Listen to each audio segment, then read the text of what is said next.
इस लड़की को अचानक चहचहाने की आवाज सुनाई दी। नीचे देखा तो पेड़ के नीचे हंस के अंडों का एक घोंसला था। जैसे ही उसने एक अंडे को छूने की कोशिश की, से फिर से धीमी सी आवाज आई। उसने हर अंडा बड़े प्यार से उठाया और अपनी गोद में लेकर घर ले आई। उसने अंडों को एक स्कार्फ में लपेटा और चोरी से अपने पापा की लैंप उठा ली। ड्रॉर के नीचे वाले हिस्से में रखकर ऊपर अंडों को गर्म रखने की कोशिश की। अगले दिन जैसे ही एमी ने ड्रॉर खोला, जो सीन सामने था वो देखकर वो चौंक गई। अंडों में से छोटे छोटे हंस के बच्चे बाहर निकल रहे थे। उनके पंख भीगे हुए थे। एमी चुपचाप बैठकर उन्हें देर तक देखती रही। तभी उसके पापा बार्न में आ गए। एमी सूखे घास पर सो गई थी और सारे हंस के बच्चे उसके आसपास थे। उसके पापा ने धीरे से उसे कंबल ओढ़ा दिया ताकि वो उठे न। जैसे ही वो जाने लगे, उन्होंने सिर हिलाकर इशारा किया जैसे सब मंजूर हो। अब हंस के बच्चों ने एमी को अपनी मम्मी मान लिया था। वो जहाँ भी जाती पीछे पीछे भागते रहते। रेंजर ने पापा को बताया कि हंस की फितरत होती है सर्दियों में दक्षिण की तरफ उड़ने की। अगर कोई झुंड ना हो तो वो रास्ता भटक जाते हैं। इंसान अगर उन्हें पाले तो उनके पंख काटने पड़ते हैं ताकि वो उड़ ना पाए। ये बोलते बोलते उसने वहीं पर नेल कटर निकाला और दिखाने लगा कैसे पंख काटे जाते हैं। एमी घबरा गई और दौड़कर उसे रोक लिया। पापा गुस्से में आ गए और रेंजर को जाने के लिए कह दिया। उसी दिन एमी साइकिल से आगे आगे चल रही थी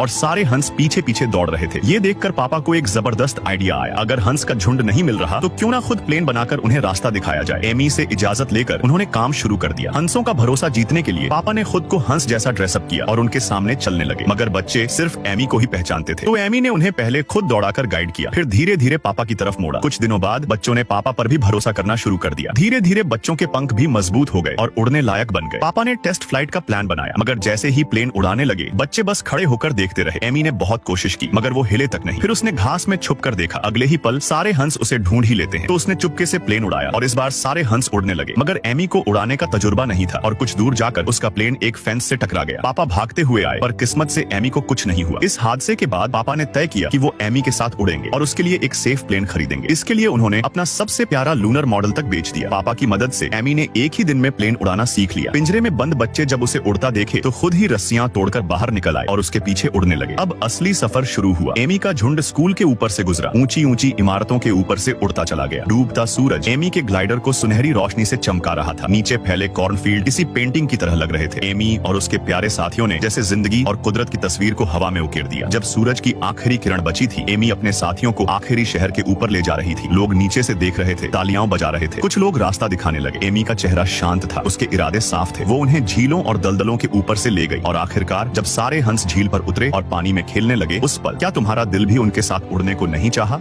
और फिर वीडियो लाइक करने पर पार्ट 2 मिल जाएगा।